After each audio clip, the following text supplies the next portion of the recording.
अध्याय 2411। तान्या। आर्यन इस जगह के पास के दूसरे तारों पर गया। उसने उन सभी जगहों की तलाशी ली जहां वो पहुंच सकता था। अच्छी बात यह थी कि आर्यन के पास खुद को छुपाने की बहुत बेहतरीन कला थी, वरना वो इस तरह आज़ादी से हर तारे की खुफिया जगहों पर नहीं घूम पाता। खोजने के लिए बहुत सारे ठिकाने हैं। आर्यन ने देखा कि जगहें इतनी ज़्यादा थीं जैसे किसी बहुत बड़ी भूल भुलैया में एक चूहे को ढूंढना हो। मोक्ष का यहां छुपने के लिए भाग आना कोई अजीब बात नहीं थी। उसे ढूंढना सच में सिरदर्द बन गया था। कई घंटों की कड़ी मशक्कत के बाद भी आर्यन को मोक्ष का कोई सुराग या निशान नहीं मिला। फिर कुछ हाथ नहीं लगा। आर्यन थोड़ा चिढ़ गया। उसे कोई नया इशारा नहीं मिला था, इसलिए उसने अपनी खोज का दायरा और बढ़ाने का फैसला किया। अब वापस चलना चाहिए, उसने सोचा, और संप्रदाय की तरफ जाने वाले अपने रोज के रास्ते पर लौट आया। अरे, एक मिनट रुको। जैसे ही आर्यन पुराने रास्ते पर पहुंचा, उसे कल वाली वही भिखारी औरत मिली जो उससे कल बात कर रही थी। ओह, तुम हो? तुम्हें मुझसे क्या काम है? आर्यन ने पूछा। मैं कल के लिए तुम्हें धन्यवाद कहना चाहती हूं, उस औरत ने कहा कि वो आर्यन की मदद के लिए उसका आभार मानना चाहती थी। कोई बात नहीं, मैंने तो बस तुम्हारी थोड़ी सी मदद की थी, आर्यन ने कहा। यह सिर्फ मामूली मदद नहीं थी। इस जगह पर तुम्हारे जैसे लोग बहुत कम मिलते हैं, उसने कहा। अच्छा, ऐसा है क्या? आर्यन को नहीं पता था कि इस क्रूर जगह पर अच्छे लोग इतने दुर्लभ हैं। मैं सच में तुम्हारा बहुत शुक्रिया अदा करती हूं, उसने कहा। आर्यन ने हल्के से सिर हिलाया। तुम्हारा नाम क्या है? उसने आर्यन से पूछा। आर्यन, उसने अपनी इस नकली पहचान का नाम बताया ताकि कोई उसे आसानी से ढूंढ ना सके। मेरा नाम तान्या है, उसने अपना परिचय दिया। तुमसे मिलकर अच्छा लगा, आर्यन ने तान्या से कहा। फिर उसने पूछा, क्या तुम्हें कोई काम नहीं करना? यहां काम मिलना बहुत मुश्किल है, क्या तुम मुझे काम पर रखोगी? तान्या अचानक आर्यन के बहुत करीब आ गई। उसकी रफ्तार हैरान करने वाली थी। तान्या ने आर्यन की तरफ झुकते हुए उसे अपनी चंचलता से रिझाना शुरू कर दिया। मैं तो खुद एक मामूली नौकर हूं, मैं तुम्हें कोई अच्छा काम कैसे दे सकता हूं? आर्यन ने उसे दूर रखते हुए कहा। जब तक खाने के लिए मिलता रहे, मेरे लिए उतना ही काफी है, तान्या ने आर्यन से कहा। आर्यन चुपचाप उसकी बात सुनता रहा। मेरे मास्टर से बिल्कुल यही उम्मीद थी। अभी आए 2 दिन ही हुए हैं और आपने एक खूबसूरत महिला का ध्यान अपनी तरफ खींच लिया, अवनी ने आर्यन के मन में कहा। तान्या ने भले ही साधारण और थोड़े गंदे कपड़े पहने थे, लेकिन वो फिर भी बहुत खूबसूरत थी। सड़क पर रहने वाली किसी औरत का इतना सुंदर होना सच में चौंकाने वाला था। तान्या खुलकर आर्यन के साथ करीब आने की कोशिश कर रही थी। ये औरत क्या कर रही है, आर्यन को समझ नहीं आया। वो बहुत करीब आ रही थी, जिससे आर्यन को थोड़ी असहजता महसूस होने लगी। तान्या मुस्कुरा रही थी, जैसे वो आर्यन को अपने काबू में करना चाहती हो। ये ठीक नहीं है, आर्यन ने उससे दूर हटने की कोशिश की, पर तान्या ने उसे इतनी आसानी से नहीं जाने दिया। वो किसी मधुमक्खी की तरह आर्यन के शरीर से चिपकने लगी। क्या तुम मुझे छोड़ सकती हो? आर्यन ने कहा। बिल्कुल नहीं, तान्या ने साफ मना कर दिया। तुम बहुत जिद्दी हो, आर्यन ने कहा। तो क्या तुम मुझे सजा दोगी? तान्या ने पूछा। अगर तुमने मुझे नहीं छोड़ा तो मैं सच में ऐसा करूंगा, आर्यन ने उसे चेतावनी दी। हे, तो फिर कोशिश करके देख लो, तान्या ने कहा। आर्यन को इस औरत की सोच समझ नहीं आ रही थी। वो सच में बहुत अजीब थी। उसने मन ही मन सोचा कि अब इसे खुद से दूर भगाना ही होगा, पर तान्या को कोई परवाह नहीं थी। वो और पास आती गई। मुझे दूर भगाना इतना आसान नहीं है, तान्या ने कहा। तुम हार क्यों नहीं मान लेती? आर्यन ने कहा। मैं नहीं चाहती, तान्या ने पास आते हुए जवाब दिया।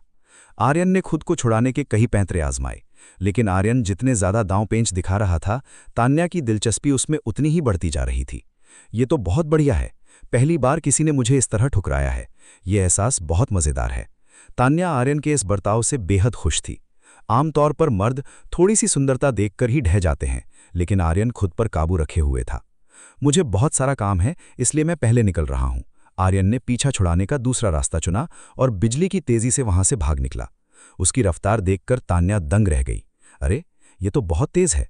क्या ये सच में सिर्फ एक नौकर है? कोई इतनी तेजी से कैसे भाग सकता है? ये नामुमकिन है। तान्या को अपनी आंखों पर भरोसा नहीं हुआ, क्योंकि आर्यन की रफ्तार उससे भी कहीं ज्यादा थी। वो मेरे लिए और भी दिलचस्प होता जा रहा है। तान्या के मन में आर्यन को लेकर उत्सुकता बढ़ गई। महारानी, आप यहां क्या कर रही हैं? मेरे साथ वापस चलिए। तभी एक दूसरी महिला, निशा, तान्या के पास आई और उसने वापस लौटने को कहा। मैं वापस नहीं जाना चाहती, मुझे एक बहुत बढ़िया चीज मिली है, तुम बीच में मत आओ। तान्या ने लौटने से मना कर दिया। उसे जो अनोखा इंसान मिला था, वो उसे इतनी आसानी से नहीं छोड़ सकती थी। अगर ऐसा ही चलता रहा तो बड़ी मुसीबत हो जाएगी, निशा ने तान्या से कहा। क्या तुम सुन नहीं रही हो कि मैं क्या कह रही हूं? तान्या ने सामने खड़ी निशा से कहा। इस बार उसकी आवाज में एक ऐसा भयानक और दबाने वाला रौब था जिससे कोई भी कांप जाए। मैं समझ गई, निशा तुरंत डर के मारे घुटनों पर बैठ गई। तान्या के इस गुस्से को देखकर उसकी हालत खराब हो गई थी। डीमन बीस्ट संप्रदाय के आर्यन नाम के उस आदमी के बारे में सब कुछ पता लगाओ, मुझे उसकी पूरी रिपोर्ट चाहिए, तान्या ने आदेश दिया। जो आज्ञा।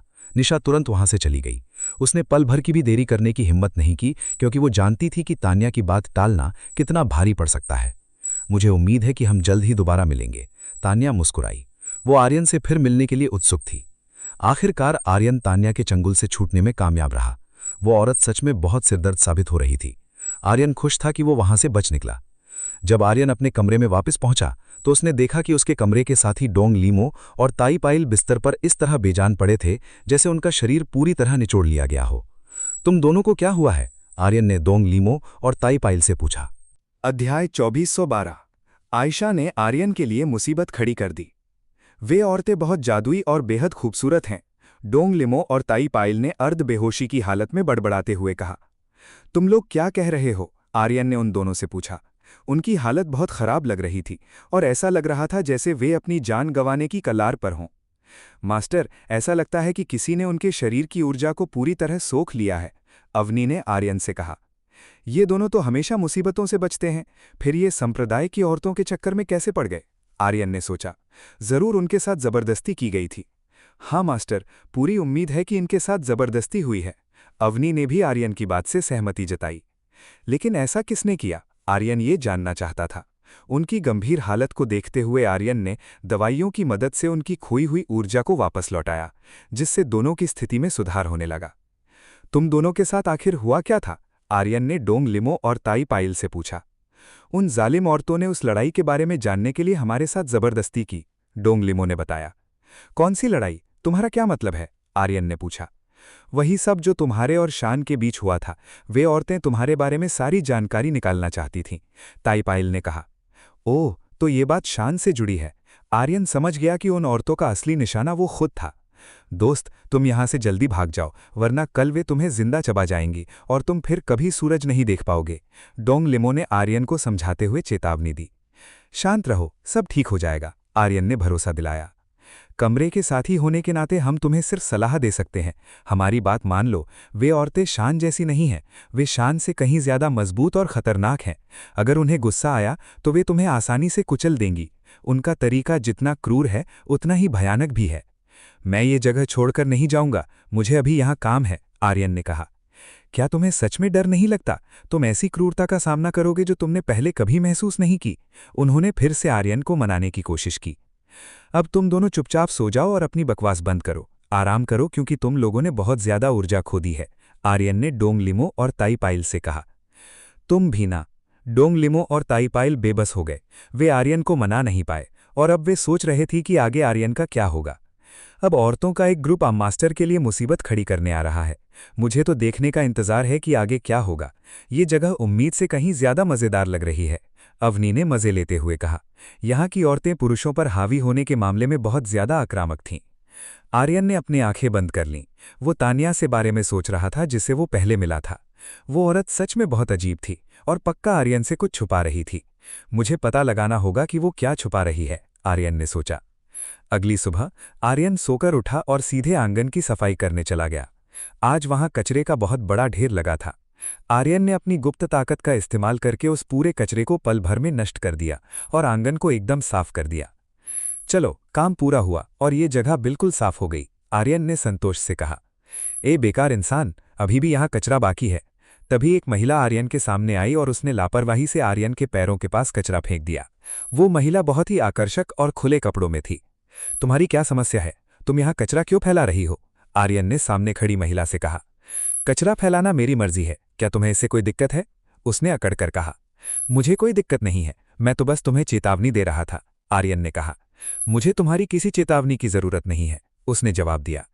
अरे देखो, वहां कुछ मजेदार तमाशा चल रहा है। आसपास के लोग इकट्ठा होने लगे। उन्होंने आर्यन और उस आकर्षक महिला के बीच का विवाद देखा। क्या ये आयशा नहीं है जो आउटर कोट की सबसे प्रभावशाली महिला है? ये इस मामूली नौकर के साथ क्या कर रही है? लोग आर्यन को इस तरह देखने लगे जैसे वो कोई कचरा हो। आर्यन न चाहते हुए भी सबका ध्यान अपनी तरफ खींच रहा था। लगता है बात बढ़ाने से अच्छा है कि अभी झुक जाऊं, आर्यन ने सोचा। उसने आयशा के सामने फेंके गए कचरे को उठाने के लिए हाथ बढ़ाया ताकि वे लोग वहां से चले जाएं। लेकिन जैसे ही आर्यन कचरा उठाने झुका, आयशा ने अपने पैर से आर्यन का हाथ दबा दिया। ओहो, माफ करना, मेरा ये इरादा नहीं था, आयशा ने बेहद घमंड से कहा। कितनी बदतमीज औरत है। आर्यन को आयशा जैसी दुष्ट महिला का सामना करना थोड़ा कष्टदायक लग रहा था। कृपया अपना पैर हटाइए, आर्यन ने कहा। मैं अपना पैर तभी हटाऊंगी जब तुम मेरे पैर चाटोगे, आयशा ने आर्यन के सामने शर्त रखी।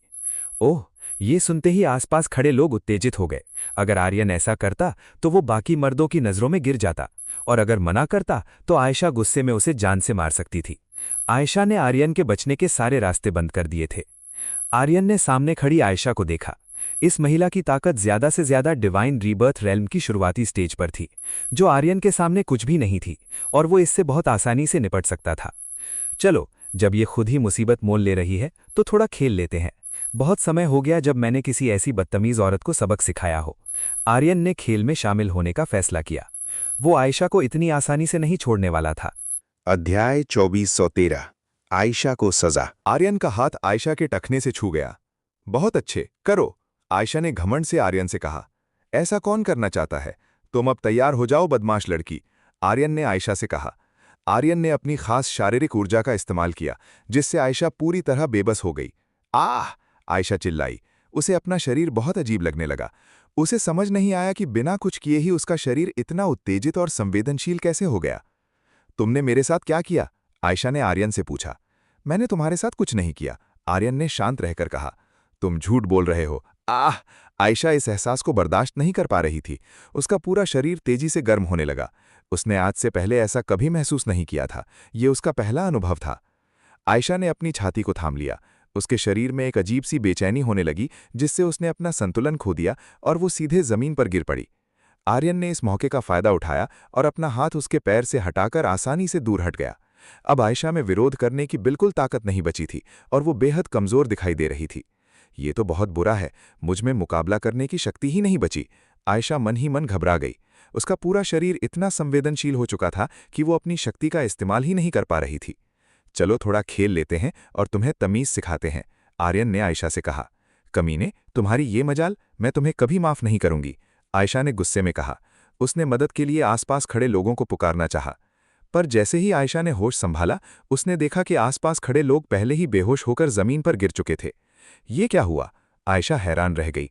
ओह, मैंने ही इन्हें बेहोश किया है, क्योंकि ये मेरे काम में फालतू की अड़चन बन रहे थे, आर्यन ने आयशा को बताया। अब आर्यन को रोकने वाला कोई नहीं था और आयशा आसपास के लोगों की मदद से आर्यन पर हमला नहीं करवा सकती थी। वो पूरी तरह अकेली पड़ चुकी थी। नहीं, मेरे पास मत आओ, आर्यन से आयशा को बहुत ही खतरनाक और डरावनी अनुभूति होने लगी। मुझे यहां से भागना होगा, ये इंसान बहुत भयानक है, आयशा ने सोचा। वो चुपचाप बैठकर आर्यन की अगली हरकत का इंतजार नहीं कर सकती थी। उसने जमीन पर रेंगते हुए जितनी जल्दी हो सके उस जगह से दूर भागने की कोशिश की। तुम इतनी जल्दी में कहाँ जा रही हो? अभी तो तुम मेरे साथ खेलना चाहती थी, आर्यन ने मुस्कुराते हुए पूछा। नहीं, कृपया मुझे छोड़ दो, आयशा ने गिड़गिड़ाते हुए आर्यन से मिन्नत की। ऐसा नहीं होगा, चलो थोड़ा खेल आगे बढ़ाते हैं, आर्यन ने कहा। आयशा ने खुद को छुड़ाने के लिए खूब हाथ पैर मारे, पर वो जितना छटपटाती आर्यन की पकड़ उस पर उतनी ही भारी पड़ती। उसने आयशा को उसकी औकात दिखा दी। आज से पहले किसी ने भी आयशा के साथ ऐसा बर्ताव करने की हिम्मत नहीं की थी। आर्यन को कोई फर्क नहीं पड़ता था। इस औरत ने खुद आकर मुसीबत मोल ली थी और वो उसे इतनी आसानी से छोड़ने वाला नहीं था। नहीं, आयशा चिल्लाई। आर्यन की पकड़ में आते ही उसकी बची खुची ताकत भी खत्म हो गई और उसका शरीर अपनी अंतिम सीमा तक पहुंच गया। मैं हार मानती हूं, जल्दी मुझे छोड़ दो, आयशा ने बेबस होकर कहा। यह खेल तो अभी और चल सकता है, आर्यन ने कहा। नहीं, मैं और बर्दाश्त नहीं कर सकती, प्लीज मुझे जाने दो, आयशा ने हाथ जोड़ लिए। एक रौमदार महिला होने के नाते आर्यन से मिली ये छोटी सी सजा भी उसके लिए असहनीय थी। ये अपमान उसके बर्दाश्त से बाहर था। पाह! आर्यन ने आयशा को सबक सिखाने के लिए उसकी पीठ पर कुछ हल्के हाथ जमाए, जिससे आयशा को अपने जीवन के सबसे बड़े अपमान और डर का एहसास हुआ। तुमने हार मान ली या खेल और आगे बढ़ाना है? आर्यन ने पूछा। मैं हार मानती हूं, मुझे छोड़ दो, तुम जो कहोगे मैं वही करूंगी, आयशा ने पूरी तरह घुटने टेक दिए। तुम्हें अपना ये वादा याद रखना होगा, वरना अगली बार इससे भी बड़ी मुसीबत में पड़ोगी, आर्यन ने आयशा को चेतावनी दी। मैं समझ गई, मैं अब कभी तुम्हारे काम में टांग नहीं अड़ाऊंगी, प्लीज मुझे जाने दो, आयशा ने कहा। ठीक है, आर्यन ने उसे छोड़ दिया। आयशा घबराकर तुरंत खड़ी हुई और वहां से भागने लगी। आयशा को छोड़ने के बाद आर्यन ने बाकी लोगों को होश में ला दिया। जब वे लोग होश में आए तो उन्होंने सिर्फ आयशा को डर के मारे आर्यन से दूर भागते हुए देखा। अभी क्या हुआ था, मुझे कुछ याद क्यों नहीं आता? वे आपस में बात करने लगे। उन्हें कुछ भी पुराना याद नहीं था। अगर उन्हें पता चलता कि आर्यन ने आयशा को कैसी सजा दी है तो उन सब के होश उड़ जाते। चलो, ये छोटी सी मुसीबत भी खत्म हुई। अब आराम करने का समय है, आर्यन ने सोचा। उसने आयशा को इतनी तगड़ी सजा दी थी कि वो भविष्य में कभी आर्यन से उलझने की हिम्मत नहीं करेगी। जैसे ही आर्यन वहां से हटने वाला था, तभी संप्रदाय के मुख्य दरवाजे की तरफ से एक जोरदार गूंज सुनाई दी। देखो, कौन वापस आया है? संप्रदाय की सबसे बड़ी सुंदरी लौट आई है। चलो चलकर देखते हैं। बाहरी आंगन के सभी शिष्य उत्साहित हो गए। वे संप्रदाय की सबसे शक्तिशाली कोर शिष्या को देखने के लिए दौड़ पड़े। लगता है कोई दिलचस्प बात है, मैं भी देखता हूं। आर्यन को भी उत्सुकता हुई और वो दरवाजे की तरफ बढ़ गया। शिष्यों के अलावा संप्रदाय के ढेरों पुरुष नौकर भी अपना अपना काम छोड़कर वहां इकट्ठा होने लगे। हर कोई संप्रदाय की नंबर 1 सुंदरी की एक झलक पाने के लिए बेताब था। कुछ ही देर में मुख्य दरवाजे से महिलाओं का एक समूह अंदर आता हुआ दिखाई दिया। वे सभी दिखने में काफी प्रभावशाली और ऊंचे घराने की लग रही थीं। पर उस पूरे समूह में सबसे आगे चल रही महिला सबसे अलग और आकर्षक थी। उसके लंबे काले बाल थे और गहरी काली आंखें थीं, और उसने एक बेहद खूबसूरत काले रंग की पोशाक पहनी हुई थी। उसकी सुंदरता किसी भी पुरुष को एक नज़र में दीवाना बनाने के लिए काफी थी। वाह, ये तो सच में बेहद खूबसूरत है। वहां मौजूद सभी लोग उसे देखकर दीवाने हुए जा रहे थे। अध्याय 2414। एक भला इंसान बनना बहुत हुआ। मुझे उम्मीद नहीं थी कि इस जगह पर इतनी खूबसूरत औरतें होंगी। ये तो काफी बढ़िया है, आर्यन ने सोचा। वहां खड़ी महिलाओं का शारीरिक रूप और आकर्षण किसी भी पुरुष को रिझाने के लिए काफी था। सिर्फ आर्यन ही नहीं, बल्कि वहां मौजूद भीड़ में से हर कोई उन पर से अपनी नजरें नहीं हटा पा रहा था। डोंग लिमो और ताई पाइल भी भीड़ में सबसे आगे खड़े होकर बेहद उत्साहित दिख रहे थे। आर्यन खुद करीब 1 मील दूर एक पेड़ के ऊपर बैठकर यह सब देख रहा था, जहां से उसकी मौजूदगी का किसी को एहसास नहीं था। तुम सब मरने के लायक हो। तुम्हारी ये मजाल कि तुम इस युवा मालकिन को अपनी गंदी नजरों से गंदा करो। जब हर कोई खुशियां मना रहा था, तभी अचानक एक भयानक और जानलेवा ऊर्जा चारों तरफ फैल गई। एक शक्तिशाली दबाव ने भीड़ को अपनी चपेट में ले लिया और देखते ही देखते कई लोग खून की धुंध में बदल गए। हाँ, आर्यन ने दूर से ही उन लोगों को देखा जिनके शरीर उस ताकतवर प्रहार से पल भर में चिथड़े हो चुके थे। वे इस शक्ति के सामने टिक नहीं पाए और मौके पर ही मारे गए। ये क्या बकवास है? आर्यन ने सोचा भी नहीं था कि हालात अचानक इतने बदतर हो जाएंगे। पल भर में ही वहां मौजूद आधी भीड़ को बेरहमी से मौत के घाट उतार दिया गया था। चारों तरफ चीख पुकार मच गई। जो लोग बच गए थे वे घबराकर उठ खड़े हुए और जितना हो सके पीछे की तरफ भागने लगे। तभी आसमान से एक युवक नीचे उतरा। उसने बादलों के सफेद रूपांकनों वाली एक खूबसूरत काली पोशाक पहने हुई थी। वे दिखने में काफी आकर्षक और हैंडसम था, लेकिन उसके चेहरे पर एक क्रूर और रौबदार भाव था। तुम ये क्या कर रहे हो? उस खूबसूरत महिला निशा ने आते ही उस युवक पर गुस्सा जाहिर किया। वे अपनी आंखों के सामने बेकसूर लोगों को इस तरह मारे जाते देख बेहद नाराज थी। मैं तो बस तुम्हें उन कमीनों से बचा रहा हूं जो तुम्हें अपनी गंदी नजरों से अपवित्र करने की कोशिश कर रहे थे, उस युवक ने कहा। इस घमंडी युवक का नाम दुर्वेश था और वो खूबसूरत महिला निशा थी। दोनों ही संप्रदाय के शीर्ष शिष्यों में गिने जाते थे और लोग उन्हें एक बेहतरीन जोड़ी मानते थे। मुझे तुम्हारी ऐसी किसी मदद की जरूरत नहीं है, निशा ने दुर्वेश से साफ शब्दों में कहा। तुम हमेशा मेरी भलाई और मेरी मदद को इस तरह क्यों ठुकरा देती हो? दुर्वेश ने पूछा। तुम्हारी ये भलाई किसी काम की नहीं है। तुम एक ऐसे इंसान हो जो खून का प्यासा है और जो भी तुम्हें नापसंद हो तुम उसे सीधे मौत के घाट उतार देते हो, निशा ने जवाब दिया। वे दुर्वेश को बिल्कुल पसंद नहीं करती थी क्योंकि वे बेहद क्रूर था। दुर्वेश को निशा का यह बर्ताव अच्छा नहीं लगा, खासकर सबके सामने इस तरह खुद को विलन बनते देखना उसे खटक रहा था। तुम हर बार मुझे क्यों ठुकराती हो? उसने फिर पूछा।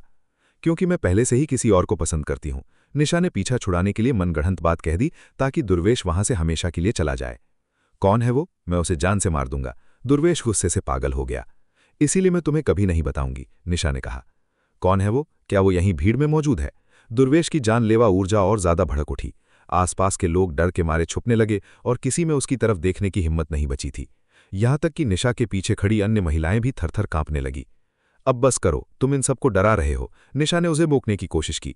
दूर खड़े लोग और संप्रदाय के बुजुर्ग भी इस मामले में दखलंदाजी करने की हिम्मत नहीं कर पा रहे थे और सिर्फ तमाशा देख रहे थे। धिक्कार है, दुर्वेश ने गुस्से में अपनी ताकत से आसपास की इमारतों और सुविधाओं को तबाह करना शुरू कर दिया। बैम! उसके अंधाधुंध हमलों से हर तरफ तबाही मचने लगी। अपनी जान बचाने के लिए लोग इधर उधर भागने लगे। दुर्वेश के हमलों को रोकने वाला कोई नहीं था। तभी उसका एक जोरदार वार सीधे उस पेड़ पर जाकर लगा जहां आर्यन बैठा था। पेड़ पल भर में चकनाचूर हो गया और आर्यन अनजाने में दूर जा गिरा। ये सच में बहुत बकवास जगह है। मुझे यहाँ के लोगों से नफरत है, आर्यन ने खड़े होकर अपने कपड़े साफ करते हुए सोचा। उसे इस बात से सख्त चिढ़ थी कि यहाँ इंसानी जान की कोई कीमत नहीं है। मास्टर, क्या आपने कदम उठाने का फैसला कर लिया है? अवनी ने मन में पूछा। एक भला इंसान बनना बहुत हुआ, अब इस कचरे को साफ करके इस जगह को सही रास्ते पर लाने का समय आ गया है, आर्यन ने अवनी से कहा। वे अब और निर्दोष लोगों को मरते हुए चुपचाप नहीं देख सकता था। रुक जाओ, मैं कहती हूँ रुक जाओ। निशा लगातार दुर्वेश को रोकने की कोशिश कर रही थी, पर वे उसकी एक नहीं सुन रहा था। तभी आर्यन शांति से चलते हुए सीधे गुस्से से लाल दुर्वेश के सामने आकर खड़ा हो गया। तुम वहां क्या कर रहे हो? तुरंत रास्ते से हटो, वे तुम्हें आसानी से मार देगा। निशा ने आर्यन को देखकर चिल्लाकर वनई दी। ओह, तो एक मामूली चींटी मेरे सामने आने की हिम्मत कर रही है। दुर्वेश ने आर्यन को देखा और उसे उड़ाने के लिए खून जैसी लाल ऊर्जा का एक गोला उसकी तरफ दाग दिया। ये हमला सामने आने वाली हर चीज को राख करने के लिए काफी था। लेकिन आर्यन अपनी जगह से हिला तक नहीं। उसने बिना किसी हथियार के अपने खाली हाथ से दुर्वेश के उस ताकतवर वार को हवा में ही रोककर नष्ट कर दिया। हाँ, ये नज़ारा देखकर वहां मौजूद हर एक शख्स की आंखें फटी की फटी रह गईं। ये कौन है? इसने ये कैसे किया? लोग उलझन में पड़ गए कि एक मामूली नौकर ने संप्रदाय के सबसे शीर्ष शिष्य के हमले को इतनी आसानी से कैसे नाकाम कर दिया। इसके कपड़े तो अदने से नौकर के हैं। ये क्या बकवास है? आज से पहले कभी नहीं सुना कि कोई नौकर मुख्य शिष्य के वार को झेल सके। पूरे मैदान में आर्यन को लेकर कानाफूसी शुरू हो गई। हर कोई उसकी पहचान ढूंढने लगा। निशा भी हैरान होकर आर्यन को देखने लगी और सोचने लगी कि ये असाधारण इंसान कौन है। अगर मुझे सही से याद है तो ये संप्रदाय का एक बेकार नौकर है, भीड़ में से किसी ने कहा। बकवास बंद करो, अगर ये बेकार है तो फिर हम सब क्या हैं? क्या हम इससे भी ज्यादा गाय गुजरे हैं? किसी को यकीन नहीं हो रहा था। आर्यन का हुलिया भले ही इस समय एक कमजोर नौकर जैसा था, लेकिन अगर उसने अपनी असली ताकत खोल दी तो इस संप्रदाय के बड़े से बड़े सूरमाओं की भी शामतानी तय थी। अध्याय 2415। मैं तुम्हें मार डालूंगा। कमीने, तुम्हारी ये मजाल कि तुमने मेरे हमले को रोक दिया। दुर्वेश आर्यन को सही सलामत देखकर गुस्से से पागल हो गया। क्या हुआ? तुम जैसे कचरे में बस इतनी ही ताकत है? आर्यन ने दुर्वेश से कहा। तुमने क्या कहा? तुम्हारी ऐसी बात कहने की हिम्मत कैसे हुई? दुर्वेश का खून उबलने लगा। वो खुद डिवाइन प्रिसेप्टर रेल्म के 5वें पड़ाव पर था और संप्रदाय की सबसे बेहतरीन प्रतिभाओं में से एक माना जाता था। आज तक किसी ने भी उसे कचरा कहने की हिम्मत नहीं की थी। अब ये आदमी नहीं बचेगा। दुर्वेश इसे जरूर मार डालेगा। भीड़ में खड़े लोग आर्यन की मौत तय मान रहे थे। मैं अभी तुम्हें मौत के घाट उतार दूंगा, दुर्वेश ने आर्यन से कहा। उसके शरीर से एक गहरा अंधेरा और जानलेवा ऊर्जा निकलने लगी। आर्यन ने उसे पूरी तरह उकसा दिया था। मैं ये पक्का करूंगा कि इस दुनिया में तुम्हारे शरीर का एक कतरा भी बाकी न बचे, दुर्वेश ने गुर्राते हुए कहा। मेरे सामने सिर्फ खड़े होकर डींगे मत हाँको, अगर ताकत है तो कुछ करके दिखाओ, आर्यन ने उसे चुनौती दी। बहन, ये तो बहुत बुरा हुआ। वो आदमी अब निश्चित रूप से मारा जाएगा, निशा के पीछे खड़ी महिलाओं ने घबरा कर कहा। निशा चुपचाप खड़ी रही। उसने आर्यन को बचाने के लिए तुरंत कोई कदम नहीं उठाया, क्योंकि उसे अंदर से लग रहा था कि आर्यन इस मुसीबत से निपट सकता है। बहन, आखिरकार उन महिलाओं से रहा नहीं गया और उन्होंने निशा को हिलाया। दुर्वेश, अभी के अभी रुक जाओ। निशा आखिरकार होश में आई और उसने दुर्वेश को रोकने के लिए बीच बचाव किया। तुम बीच में मत आओ, ये मेरा और इसका निजी मामला है, दुर्वेश ने निशा से हट जाने को कहा। आज मैं इसे मिटाकर ही दम लूंगा, कोई मुझे कचरा नहीं कह सकता। दुर्वेश ने अपने हाथों में खून की तरह लाल रंग का एक बहुत बड़ा ऊर्जा का गोला तैयार किया। मर जाओ, दुर्वेश ने चिल्लाकर वो गोला आर्यन की तरफ छोड़ दिया। एक भयानक धमाका हुआ, जिसकी गूंज से पूरी जगह हिल गई। इस धमाके का दबाव इतना तेज था कि निशा और बाकी लोगों को भी पीछे हटने के लिए मजबूर होना पड़ा। ये पागल इंसान, निशा बेहद चिढ़ गई। वो दुर्वेश जैसे सनकी से सीधे उलझना बिल्कुल पसंद नहीं करती थी। हा हा हा हा हा, दुर्वेश जोर से हंसने लगा। उसे लग रहा था कि उसने आर्यन का नामो निशान मिटा दिया है। वो पूरी तरह नष्ट हो गया। दुर्वेश सच में बहुत शक्तिशाली है। लोग मलबे को देखकर बातें करने लगे। दुर्वेश का दबदबा संप्रदाय में अभी भी शीर्ष पर था। लेकिन जैसे ही सबको लगा कि लड़ाई खत्म हो चुकी है, आर्यन ने धूल के गुबार के बीच से अपना हाथ हिलाया और आसपास की सारी धूल पल भर में साफ हो गई। जब आर्यन सामने आया तो पूरी भीड़ में सन्नाटा पसर गया। हर कोई फटी आंखों से उसे देखने लगा, क्योंकि आर्यन को उस भयानक हमले से खरोंच तक नहीं आई थी। ये कैसे मुमकिन है? कुछ देर की खामोशी के बाद लोग चिल्लाने लगे। वे यकीन नहीं कर पा रहे थे कि कोई इतने भारी हमले के बाद भी बिना किसी नुकसान के खड़ा रह सकता है। तुम कैसे बच गए? दुर्वेश को भी अपनी आंखों पर भरोसा नहीं हो रहा था। तुम्हारा हमला बहुत कमजोर था, मुझे नुकसान पहुंचाना तुम्हारे बस की बात नहीं है। एक कचरे से और क्या उम्मीद की जा सकती है, आर्यन ने कहा। कमीने, मैं तुम्हें जिंदा नहीं छोड़ूंगा, दुर्वेश जोर जोर से चिल्लाते हुए आर्यन को कोसने लगा। उसके शरीर से निकलने वाली जानलेवा ऊर्जा और भी भयानक हो गई, जिससे कमजोर दिल वालों के पसीने छूट रहे थे। मैंने कहा था ना कि बकवास बंद करो, कचरे। आर्यन ने आगे बढ़कर दुर्वेश को एक लात मारी। आर्यन की उस एक छोटी सी लात से दुर्वेश का शरीर हवा में उड़ता हुआ कई मील दूर जा गिरा। ये नामुमकिन है, इसने दुर्वेश को इतनी दूर फेंक दिया, और इसकी हरकत कितनी साधारण लग रही थी। यहां चल क्या रहा है? लोग पूरी तरह उलझन में पड़ गए। आर्यन की ताकत उनकी समझ और शब्दों से बिल्कुल परे थी। दुर्वेश ने खून की उल्टी की। आर्यन के उस एक वार ने उसके शरीर के भीतर गंभीर चोट पहुंचाई थी।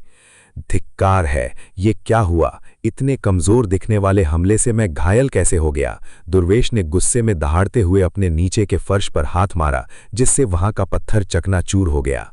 ये आदमी कौन है जो दुर्वेश को इतनी टक्कर दे रहा है? आसपास की महिलाएं आर्यन को उत्सुकता से देखने लगीं। ये समझ से परे है, इसकी खेती तो दुर्वेश से बहुत कम दिख रही है, फिर भी ये ऐसा कैसे कर पा रहा है? निशा आर्यन को ध्यान से देखते हुए सोचने लगी। आर्यन की दिखाई देने वाली ताकत बहुत कम थी, जहां जीतने की कोई उम्मीद नहीं होनी चाहिए थी। असल में आर्यन ने अपनी असली ताकत छुपाने के लिए एक विशेष कलाकृति का इस्तेमाल किया था, जिससे कोई भी उसकी असली शक्ति को भांप नहीं सकता था। आर्यन चलकर सीधे दुर्वेश के सामने आ खड़ा हुआ। कैसा लगा? क्या तुम अभी की लात से संतुष्ट हो? आर्यन ने पूछा। कमीने, दुर्वेश ने पूरी ताकत से आर्यन के चेहरे पर मुक्का चलाना चाहा। आर्यन ने दुर्वेश के उस वार को बेहद आसानी से अपने एक हाथ से हवा में ही पकड़ लिया। ये कैसे हो सकता है? दुर्वेश अपनी ताकत लगाने के बाद भी आर्यन का बाल भी बांका नहीं कर पा रहा था। उसकी समझ में नहीं आ रहा था कि डिवाइन कैब्युलेशन रेल्म की दिखाई देने वाली खेती वाला कोई व्यक्ति उस पर भारी कैसे पड़ सकता है। पाह! आर्यन ने एक जोरदार घूंसा दुर्वेश के मुंह पर जड़ दिया। आह! दुर्वेश दर्द से कराह उठा। आर्यन के इस करारे प्रहार से उसके मुंह के दांत टूटकर बाहर आ गए। इसने सच में दुर्वेश का बुरा हाल कर दिया है, लेकिन दुर्वेश की जो पृष्ठभूमि है, उसे देखते हुए वो आर्यन को कभी नहीं छोड़ेगा। लोग कानाफूसी करने लगे। तुम एक मामूली नौकर होकर इतनी हिम्मत कैसे कर सकते हो? दुर्वेश सूजे हुए मुंह से चिल्लाया। पाह! आर्यन ने दुर्वेश के गाल पर कई थप्पड़ रसीद कर दिए। उसने दुर्वेश को तब तक थप्पड़ मारे जब तक उसका चेहरा सूजकर पहचानने लायक नहीं रह गया। कमीने, दुर्वेश आर्यन के हाथों पूरी तरह बेबस और बर्बाद हो चुका था। आसपास खड़े लोग चुपचाप ये नज़ारा देख रहे थे। आर्यन जिस तरह दुर्वेश को अधमरा कर रहा था, उसने सबकी बोलती बंद कर दी थी। इस आदमी का तरीका बहुत खौफनाक है। इसने घमंडी दुर्वेश की ये हालत कर दी। हर कोई आर्यन के इस रूप से थर थर कांप रहा था। अभी के अभी रुक जाओ! तभी एक भारी आवाज गूंजी और किसी ने आर्यन को आगे बढ़ने से रोक दिया। उसने आर्यन को दुर्वेश पर और हमला करने की इजाजत नहीं दी। आर्यन ने मुड़कर उस व्यक्ति की तरफ देखा जिसने उसे टोका था। उस व्यक्ति के आते ही भीड़ का रवैया देखकर साफ लग रहा था कि आने वाले लोग संप्रदाय में काफी शक्तिशाली और ऊंचे रसूख वाले थे। अध्याय 2416 ग्रेट एल्डर्स का आगमन। प्रणाम एल्डर। वहां मौजूद सभी लोगों ने सिर झुकाकर नए आए व्यक्ति का अभिवादन किया। उसने हाथ के इशारे से सबको सीधे खड़े होने के लिए कहा। यहां क्या हो रहा है? एल्डर ने पूछा। मुझे बचाइए! दुर्वेश अब और नहीं झेल पा रहा था। वो आर्यन के हाथों बुरी तरह कुचला जा चुका था। हमेशा की तरह यहां आपसी लड़ाई चल रही है। निशा ने बताया कि आर्यन और दुर्वेश के बीच झगड़ा हुआ है। आपसी लड़ाई? एल्डर ने आर्यन की तरफ देखा। एक मामूली नौकर को मुख्य शिष्य की इस तरह हालत खराब करते देखना किसी भी तरह से सामान्य नहीं था। ये नौकर कोई साधारण इंसान नहीं था। अगर वो जासूस होता तो सबके सामने ऐसा पागलपन कभी नहीं करता। इसका सीधा मतलब था कि वो अपनी असली ताकत छुपाकर यहाँ रह रहा था। क्या तुम इसे पहले छोड़ सकते हो? हमें बात करनी होगी, एल्डर ने कहा। क्या आप इसे बचाना चाहते हैं? आर्यन ने पूछा। शांत हो जाओ, मेरा वो मतलब नहीं था, एल्डर ने स्थिति को और बिगड़ने से रोकने के लिए कहा। ओह, तो ये आपका सगा नहीं है? आर्यन ने कहा। मेरा नहीं है, लेकिन इसके पीछे मुझसे भी ज्यादा ताकतवर इंसान है। अगर तुम ऐसा करते रहे तो वो बाहर आकर तुम्हें पूरी तरह मिटा देगा, एल्डर ने चेतावनी दी। वो दुर्वेश के पिता यानी संप्रदाय के ग्रेट एल्डर की बात कर रहा था, जो इस समय बंद कमरे में कठिन अभ्यास यानी क्लोज ट्रेनिंग कर रहे थे। तो क्या फर्क पड़ता है? अगर मैं इसे अभी छोड़ भी दूं तो भविष्य में नतीजा यही होना है, आर्यन ने कहा।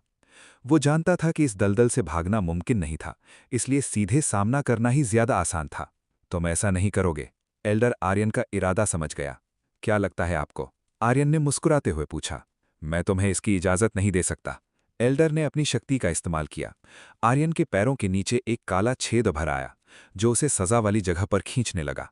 अपनी सजा के लिए तैयार हो जाओ, एल्डर ने कहा। इतनी सस्ती चाल? तुम्हें लगता है तुम मेरे जैसे इंसान पर यह बचकाना पैतरा आजमा सकते हो? आर्यन ने अपने पैर से उस काले घेरे पर एक जोरदार लात मारी। वो घेरा घूमा और सीधे सामने खड़े एल्डर के सिर पर जाकर लगा। हाँ, किसी को अपनी आंखों पर भरोसा नहीं हुआ। आर्यन ने एक बार फिर नामुमकिन को मुमकिन कर दिया था। ये आदमी तो नियमों से परे है। निशा को आर्यन और भी रहस्यमयी लगने लगा। वो ऐसे काम आसानी से कर रहा था जो यहाँ के बड़े बड़े लोग नहीं कर पा रहे थे। उधर दुर्वेश की हालत एक हलाल होने वाले जानवर जैसी हो चुकी थी। ये तो बहुत बुरा हो रहा है। एल्डर ने देखा कि अगर ये सिलसिला नहीं रुका तो दुर्वेश ज्यादा देर जिंदा नहीं बचेगा। उसने गुस्से में कहा, बेहतर होगा तुम रुक जाओ, वरना जब वो इंसान बाहर आएगा तो तुम्हें बहुत पछताना पड़ेगा। अगर वो खुद बाहर नहीं आ रहा है तो कोई बात नहीं, मैं उसे अभी बाहर आने पर मजबूर कर देता हूं, आर्यन ने कहा। आर्यन ने अपना पैर जमीन पर जोर से पटका। एक जोरदार झटका पूरे संप्रदाय में फैल गया। क्या ये भूकंप है? हर कोई थरथर कांपने लगा। वो झटका बेहद भयानक था। आसपास के पहाड़ दरकने लगे और संप्रदाय की इमारतें हिल गईं। इस तबाही को देखकर संप्रदाय का सुरक्षा अलार्म जोर जोर से बजने लगा। जो लोग बंद कमरों में गुप्त अभ्यास कर रहे थे, वे भी इस हलचल से घबराकर बाहर निकल आए। क्या हुआ? ये क्या आफत है? ऊंचे पदों पर बैठे शक्तिशाली एल्डर्स वहां पहुंचने लगे। तभी एक भारी भरकम तोंद वाले ग्रेट एल्डर भी वहां प्रकट हुए। सामने का नजारा देखकर उनका पारा 7वें आसमान पर पहुंच गया। उन्होंने गुस्से में आर्यन की तरफ देखा। कमीने, तुम्हारी ये हिम्मत! तुमने मेरे बेटे दुर्वेश की ये हालत की है? ग्रेट एल्डर ने दहाड़ते हुए पूछा। ओह, तो तुम इस बदतमीज लड़के के बाप हो। सच कहूं तो पहली नजर में ही तुम मुझे बिल्कुल अच्छे इंसान नहीं लगे, आर्यन ने कहा। इसे तुरंत छोड़ दो, वरना तुम्हारी मौत निश्चित है, ग्रेट एल्डर ने धमकी दी। कितने बेवकूफ हो, मैं ऐसा बिल्कुल नहीं करूंगा, आर्यन ने साफ मना कर दिया। तो फिर मरने के लिए तैयार हो जाओ। ग्रेट एल्डर ने पूरी ताकत से आर्यन पर हमला कर दिया। आर्यन मुस्कुराया और उसने दुर्वेश के शरीर को ही एक ढाल की तरह ग्रेट एल्डर के वार के सामने आगे कर दिया। आर! दुर्वेश जोर से चीखा। उसके पिता का ही हमला उसके शरीर पर लगा, जिससे उसका मांस फट गया और खून के फव्वारे छूटने लगे। क्या? ग्रेट एल्डर को यकीन नहीं हुआ कि आर्यन उनके ही बेटे का इस्तेमाल ढाल की तरह करेगा। ये सच में जानलेवा हमला था। ऐसा लगता है कि आपके हाथों ही ये मारा जाएगा, आर्यन ने चुटकी ली। इसकी इतनी हिम्मत! वहां मौजूद लोग आर्यन का ये दुस्साहस देखकर दंग रह गए। अपने बेटे की ये हालत देखकर ग्रेट एल्डर गुस्से से पूरी तरह अंधे हो गए। अक्षम्य, मैं तुम्हें कभी माफ नहीं करूंगा। ग्रेट एल्डर के शरीर से गहरे अंधेरे की डरावनी ऊर्जा निकलने लगी। ये डिवाइन ओवरलॉर्ड रेल्म के 5वें या 6ठे पड़ाव का बेहद भारी दबाव था। Demon palm! ग्रेट एल्डर ने अपनी पूरी विनाशकारी शक्ति से एक बहुत बड़ा हथेली का आकार आर्यन की तरफ दाग दिया। उन्होंने एक मामूली नौकर से लड़ने में अपनी पूरी ताकत झोंक दी थी, तो फिर मुझे भी अपनी ताकत छुपाने की कोई जरूरत नहीं है। आर्यन ने अपने भीतर की असली ऊर्जा को मुक्त किया। उसके शरीर से एक ऐसी खौफनाक और असीम शक्ति का दबाव निकला जिसने सामने से आ रहे ग्रेट एल्डर के उस विशाल हमले को हवा में ही पीछे धकेल दिया। ये क्या है? आर्यन की सिर्फ ऊर्जा के झटके से ही हवा में पीछे की तरफ उड़ गए। उन्हें यकीन नहीं हो रहा था कि सामने खड़े युवक ने बिना हाथ उठाए सिर्फ अपने रौब से उनके सबसे शक्तिशाली वार को नाकाम कर दिया था। अध्याय 2417 ग्रेट एल्डर से मुकाबला। चलो लड़ाई शुरू करते हैं। ऐसा लगता है कि ये एक मजेदार मुकाबला होगा, आर्यन ने अपने सामने खड़े ग्रेट एल्डर से कहा। वहां मौजूद हर कोई फटी आंखों से आर्यन को देख रहा था। उन्होंने आज से पहले ऐसा नज़ारा कभी नहीं देखा था। ये पागल इंसान सीधे संप्रदाय के सबसे ऊंचे ओहदेदारों में से एक को चुनौती दे रहा था। सबसे हैरान करने वाली बात तो उसकी वो असीम शक्ति थी जिसने ग्रेट एल्डर के हमले को किसी मक्खी की तरह हवा में उड़ा दिया था। तुमने ये कैसे किया? ग्रेट एल्डर ने गुस्से और झल्लाहट से आर्यन की तरफ देखते हुए पूछा। उन्हें आर्यन की बातें बिल्कुल पसंद नहीं आ रही थीं। जाहिर है, मैं जो चाहूं वो कर सकता हूं, आर्यन ने सपाट आवाज में कहा। दोनों के बीच तनाव और बढ़ गया। तभी एक अधेड़ उम्र का व्यक्ति निशा के पास आया और उसने पूछा, यहां क्या आफत आई है? मास्टर, कुछ देर पहले दुर्वेश और इस युवक के बीच लड़ाई हुई थी, जिसमें दुर्वेश बहुत बुरी तरह हार गया। इसके बाद इस युवक ने अपने एक ही कदम से पूरे संप्रदाय को हिलाकर रख दिया। निशा ने अपने मास्टर को पूरी बात बताई। क्या ये सब इस अकेले युवक ने किया है? निशा के मास्टर को इस बात पर यकीन करना बहुत मुश्किल लग रहा था। जी हाँ मास्टर, अगर आपको भरोसा नहीं है तो पीछे खड़ी ये महिलाएं इसकी गवाह हैं, निशा ने सिर हिलाते हुए कहा। फिर उसने पूछा, मास्टर, ये लड़ाई तो बहुत भयंकर रूप लेती जा रही है, क्या हम इसे रोकने के लिए कुछ नहीं कर सकते? बिल्कुल नहीं, वो संप्रदाय के ग्रेट एल्डर हैं, मैं उनके मामले में दखल नहीं दे सकता और मेरी ताकत उनके सामने बहुत कम है। मास्टर ने अपनी बेबसी जताई। ये उनके बस की बात नहीं थी, ये बहुत ऊंचे स्तर की लड़ाई थी, हम सिर्फ दूर से इसे देख सकते हैं। अब संप्रदाय के मुखिया पेट्रियार्क के अलावा इसे कोई नहीं रोक सकता। तुम्हारी ताकत ने मुझे थोड़ा निराश किया, तुम्हारे बेटे ने तो कहा था कि तुम बहुत शक्तिशाली हो। आर्यन ने ग्रेट एल्डर पर तंज कसा। उसने अपने पैर के नीचे दबे दुर्वेश को और जोर से कुचला, जिससे दुर्वेश ने फिर से खून की उल्टी कर दी। ग्रेट एल्डर की आंखें गुस्से से लाल हो गईं, उनकी जानलेवा नजरें आर्यन के शरीर को चीरने को आतुर थीं, लेकिन दुर्वेश अभी भी आर्यन के कब्जे में था, इसलिए वे बिना सोचे समझे सीधे हमला नहीं कर पा रहे थे। क्रैक! आर्यन ने दुर्वेश पर अपना दबाव और बढ़ा दिया। उसका इरादा दुर्वेश की पूरी खेती को हमेशा के लिए नष्ट करने का था। बहुत जल्द तुम्हारा ये बेटा किसी काम का नहीं रहेगा, आर्यन ने कहा। मैं ऐसा कभी नहीं होने दूंगा। ग्रेट एल्डर ने दहाड़ते हुए अपनी डीमन तलवार निकाल ली। अब उनके पास आर्यन से सीधे लड़कर दुर्वेश को उसके चंगुल से छुड़ाने के अलावा कोई रास्ता नहीं था। बैम! लेकिन जैसे ही ग्रेट एल्डर आर्यन की तरफ बढ़े, एक अदृश्य और प्रचंड शक्ति ने उन्हें हवा में पीछे की तरफ फेंक दिया। ये झटका इतना विनाशकारी था कि ग्रेट एल्डर के कपड़े चिथड़े चिथड़े हो गए और उनके पूरे शरीर पर सैकड़ों गहरे कट लग गए। ये क्या था? ग्रेट एल्डर को समझ नहीं आया कि बिना हाथ लगाए आर्यन ने उन्हें कैसे घायल कर दिया। हवा का रक्षा कवच! ग्रेट एल्डर को जल्द ही एहसास हुआ कि आर्यन के चारों तरफ हवा की एक बेहद मजबूत दीवार थी, जिसकी वजह से वे उसके करीब भी नहीं जा पा रहे थे। मुझे इस कवच को जल्दी ही नष्ट करना होगा।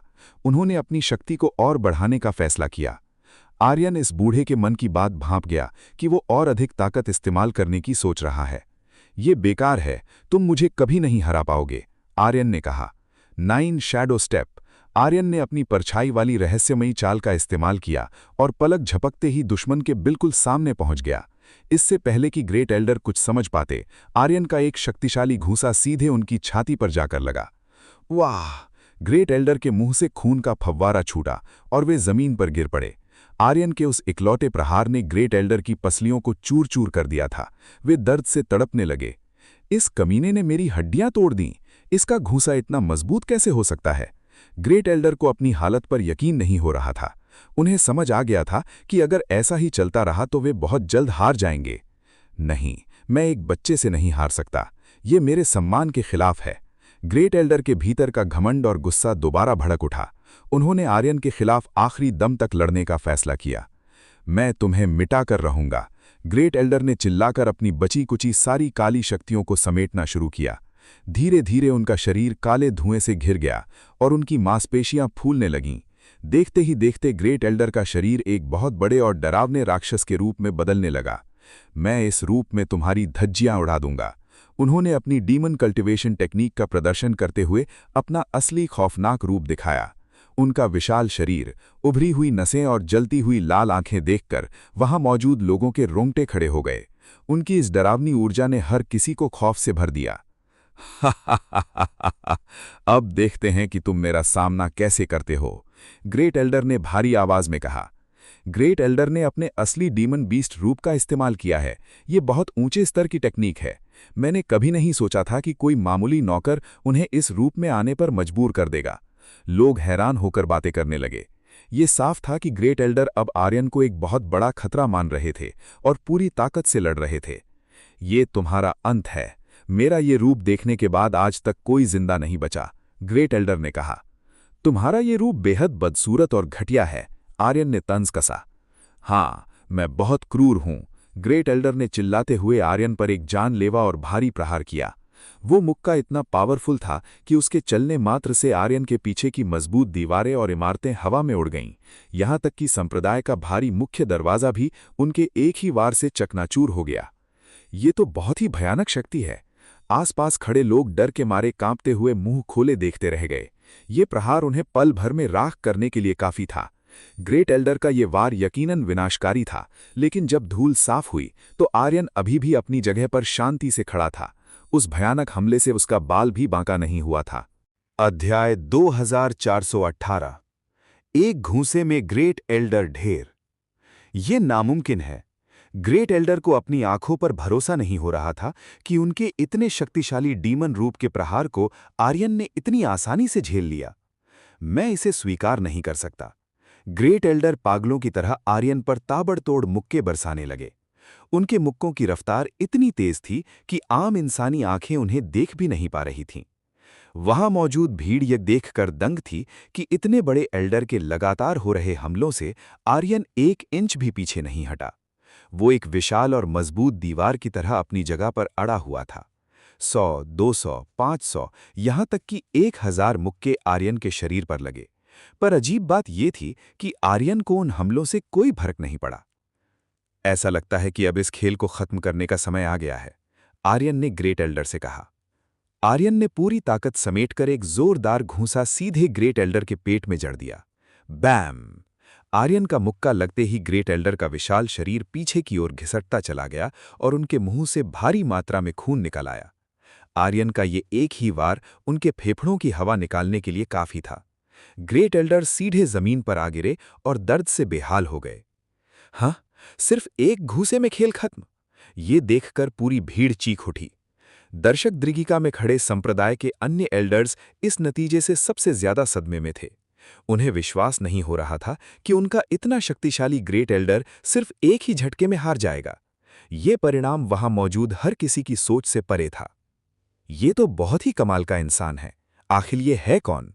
हर कोई आर्यन की असली पहचान जानने के लिए बेताब हो उठा। उसकी ताकत उनकी कल्पना से कहीं ज्यादा थी। कमीने, आखिर तुम कौन हो?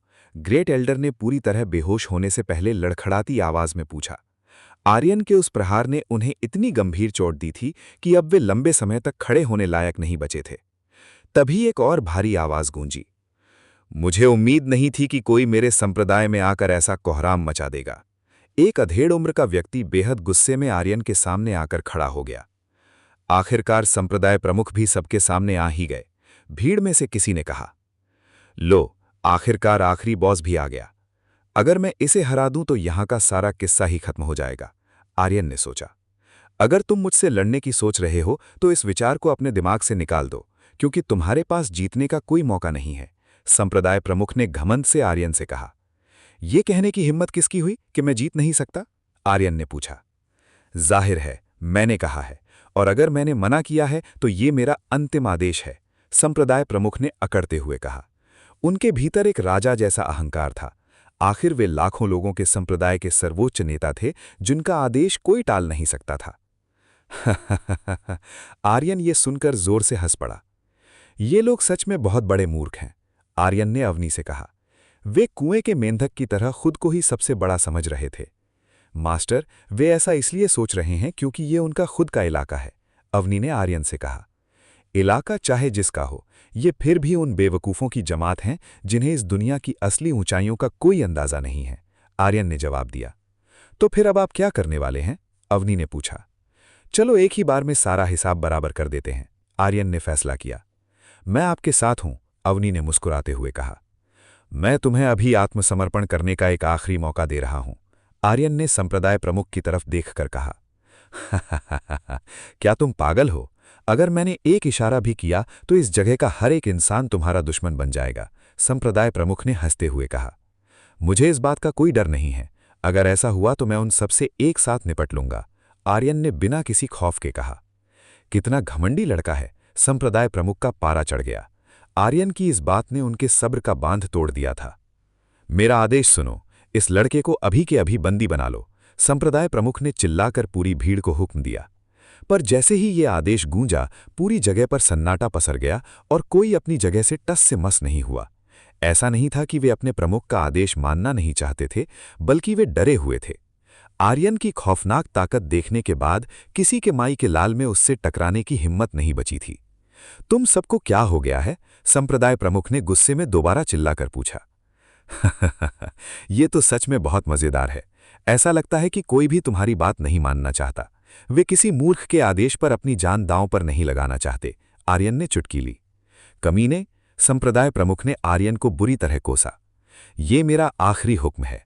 अगर कोई आगे नहीं बढ़ा तो उसे संप्रदाय की तरफ से ऐसी खौफनाक सजा मिलेगी जिससे कोई जिंदा नहीं बचेगा। प्रमुख ने अपने ही लोगों को धमकाना शुरू कर दिया। अब शिष्यों और एल्डर्स के पास कोई चारा नहीं बचा था। संप्रदाय की क्रूर सजा के डर से उन्होंने अपनी पूरी ताकत समेटकर आर्यन पर हमला करने के लिए कदम आगे बढ़ाए। लेकिन तभी आर्यन ने अपने भीतर से गॉड डोमिनेशन प्रेशर को मुक्त किया और जमीन पर एक जोरदार पैर पटका। उस असीम दबाव के निकलते ही आगे बढ़ रहे सभी लोग पल भर में बेहोश होकर जमीन पर गिर पड़े। ये क्या हुआ? संप्रदाय प्रमुख के होश उड़ गए। उन्हें समझ ही नहीं आया कि एक झटके में उनकी पूरी सेना कैसे ढेर हो गई। जल्दी उठो, तुम सब क्या कर रहे हो? संप्रदाय प्रमुख ने जमीन पर पड़े लोगों को हिलाते हुए कहा कि वे उठें और आर्यन के खिलाफ उनकी मदद करें। ये बेकार है, तुम इन्हें अब नहीं जगा पाओगे, आर्यन ने शांत आवाज में कहा। जो एक बार मेरे इस दबाव से बेहोश हो गया वो इतनी आसानी से नहीं उठने वाला। अब ये लड़ाई सिर्फ तुम्हारी और मेरे बीच की है। मैं बस इतना कह दूंगा कि मैं तुमसे हारने वाला नहीं हूं, आर्यन ने कहा। मैं भी पीछे नहीं हटूंगा। अब तुम इस डीमन बीस्ट संप्रदाय के प्रमुख की असली ताकत देखोगे, संप्रदाय प्रमुख ने गुस्से में दहाड़ा। तभी एक गहरे लाल रंग की भयानक ऊर्जा ने उनके पूरे शरीर को घेर लिया। उस शक्ति के फैलते ही आसपास का फर्श और बची खुची इमारतें भी तिनके की तरह बिखर गईं। ये इस संप्रदाय की सबसे सर्वोच्च और अंतिम शक्ति थी।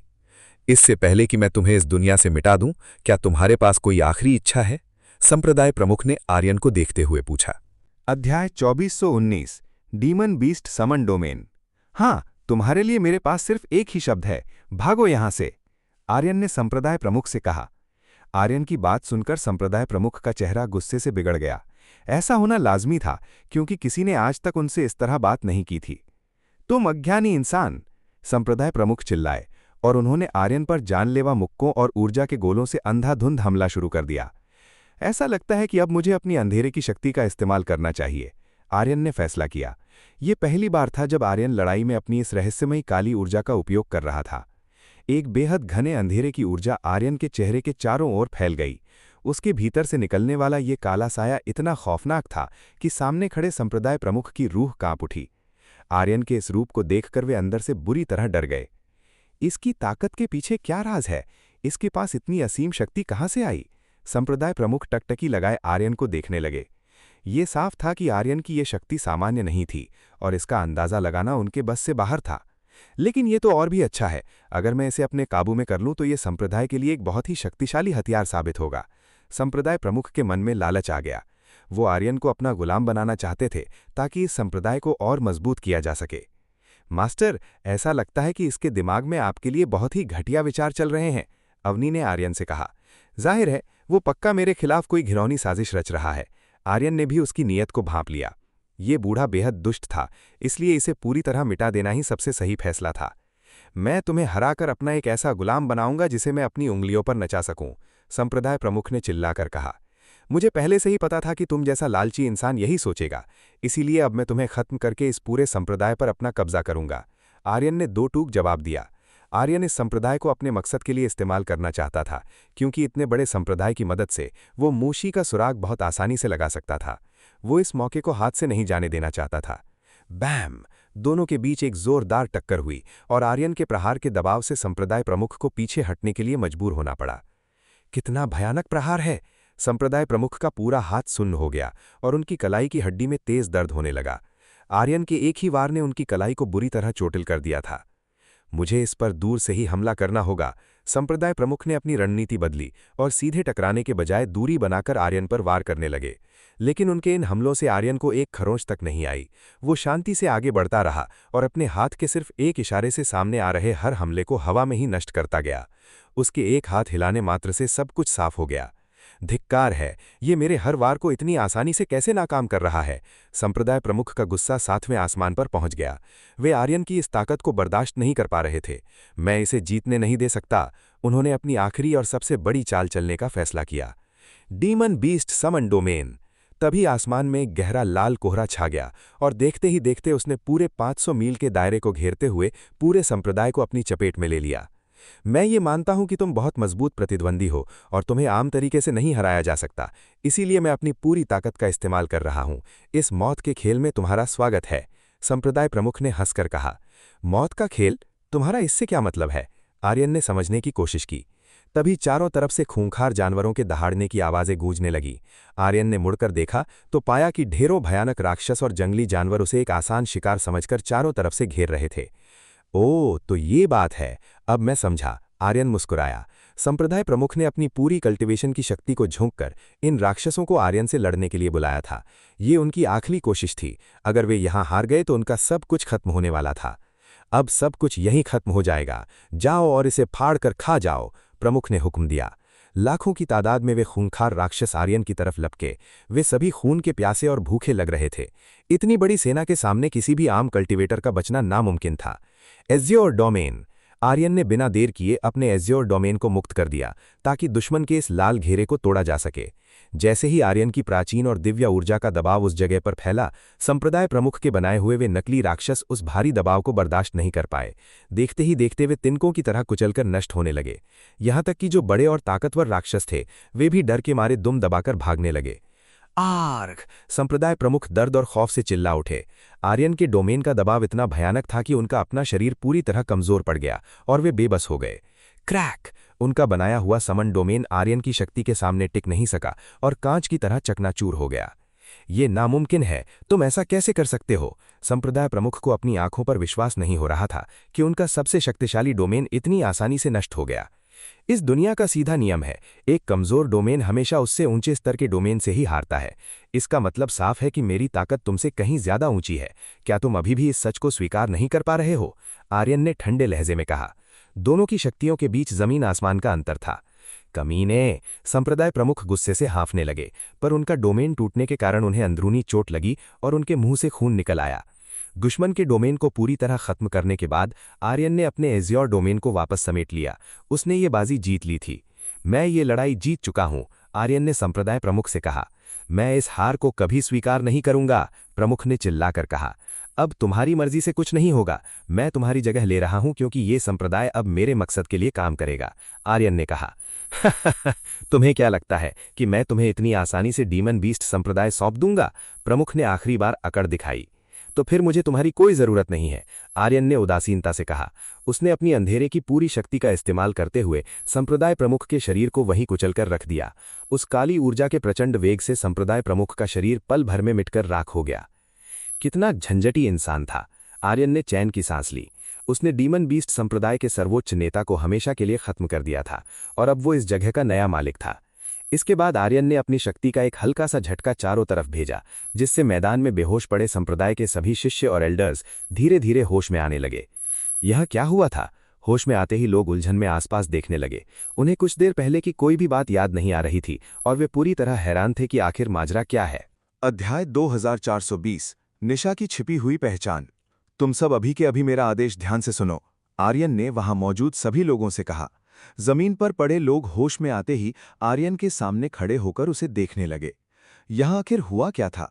सबने हैरान होकर आर्यन से पूछा। वे जानना चाहते थे कि संप्रदाय प्रमुख कहाँ गए। मैंने तुम्हारे नेता को हरा दिया है और अब से तुम सब वही करोगे जो मैं कहूंगा, आर्यन ने पूरी भीड़ के सामने ऐलान कर दिया। हम तुम्हारी बात क्यों माने? भीड़ में से एक घमंडी शिष्य ने आगे बढ़कर आर्यन का विरोध करना चाहा। आर्यन ने बिना एक पल गंवाए उस विरोधी की तरफ अपनी आंखों से एक बेहद खौफनाक और भारी दबाव छोड़ा। वो दबाव इतना खतरनाक था कि वो शिष्य तुरंत जमीन पर गिर पड़ा और डर के मारे उसकी पैंट गीली हो गई। अब आर्यन किसी भी तरह की ढील देने के मूड में नहीं था। उसे ये क्रूर जगह वैसे भी पसंद नहीं थी, इसलिए उसने अपनी ताकत का खुलकर इस्तेमाल करना शुरू कर दिया।